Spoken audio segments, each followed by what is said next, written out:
দরজায় কড়া নাড়ছে পবিত্র ঈদুল আজহা।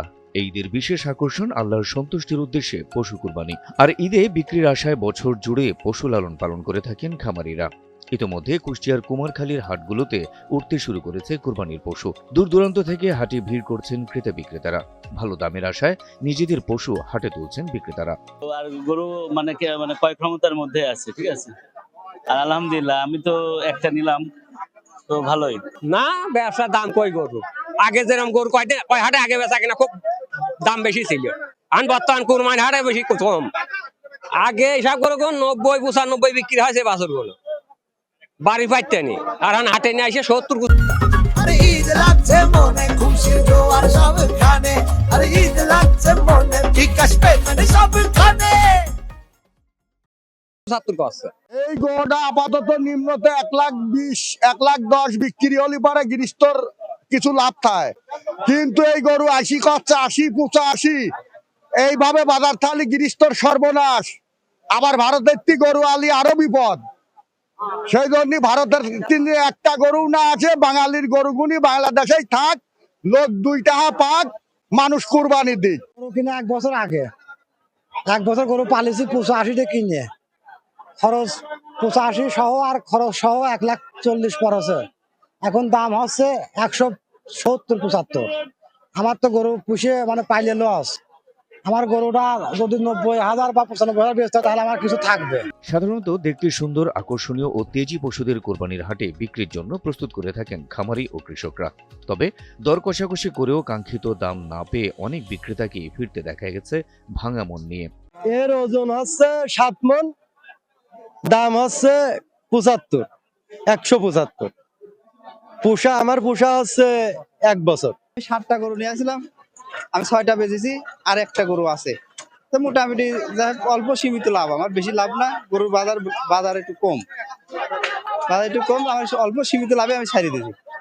গত বছর ভাই কুরবানির এর আগে 1 মাস আগে বেচা কেনা শেষ, কিন্তু এই বছরে বেচা কেনা নাই, এখনো সেরকম বেচা কেনার কোনো ভাব নাই। আমি 7-8টা গরু নিয়ে আসলাম, কেবল একটা বউনি করলাম। বাজার খুব একটা ভালোও না আবার মন্দও না। গতবারতে একটু বাজার মন্দার মতোই, কারণ সরকার বদলে গেছে, সব সরকার তো সমান না। আর হাটে আগত ক্রেতারা বলছেন অন্যান্য বারের তুলনায় পশুর দাম এবার বেশি। অন্য বছর আপনার রোজার এন্ডের পরেতে মনে করেন কুরবানির বেচা কেনা শুরু, আর এবার সেরকম কোনো ভাব নেই, এখনো ভাব নেই। আমরা আগে যা বেশি তার চেয়ে এখন আরো কম বেশি। এইটা তো আমরা বলতে পারবো না কি কারণে এটা বাজার লাগতে না লাগবে না, গরু কিনতেছে না কিনবে না, তাও তো মনে বোঝা যাচ্ছে না। 80,000 টাকা দিই খরিদ্দার না না দাম কত একবারে বলবেন? 110 নিচে এসে দাম স্যার 100 নিচে আসা দাম জানে 100 থেকে কিনা দেবে দাম হচ্ছে 85 না না দাম 120-30 দাম হচ্ছে এখন বাজার দাম হচ্ছে 80-90 হোস আমার দাম হচ্ছে বাজার দুর্বল।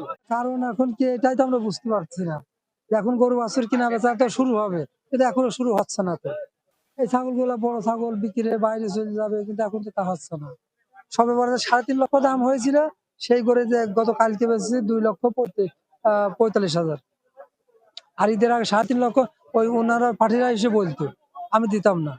এদিকে পশুর হাট পরিচালনাকারী ও সরকারি কর্মকর্তাদের প্রত্যাশা সামনের হাটগুলোতে বাড়বে আশানুরূপ বেচাকেনা।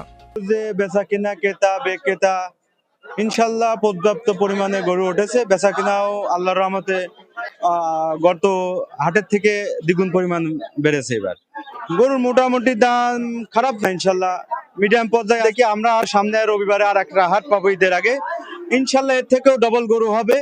যারা ক্রেতা, যারা কুরবানি দাতা বা ব্যাপারী মোটামুটি হাট ঘুরে দেখছে, বাজারের অবস্থা বোঝার চেষ্টা করছে।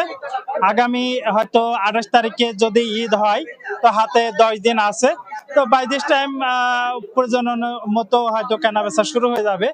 তবে এই সময়টা মূলত যাচা বাছার কাজই চলছে। এবছর কুরবানির জন্য কুমারখালী উপজেলায় 3,597টি খামারে প্রায় 30,000 পশু প্রস্তুত করেছেন খামারিরা। প্রশাসনের নিয়মিত বাজার মনিটরিংয়ে ন্যায্য মূল্যে পশু বিক্রি করে লাভবান হবেন খামারিরা, এমন প্রত্যাশা স্থানীয়দের।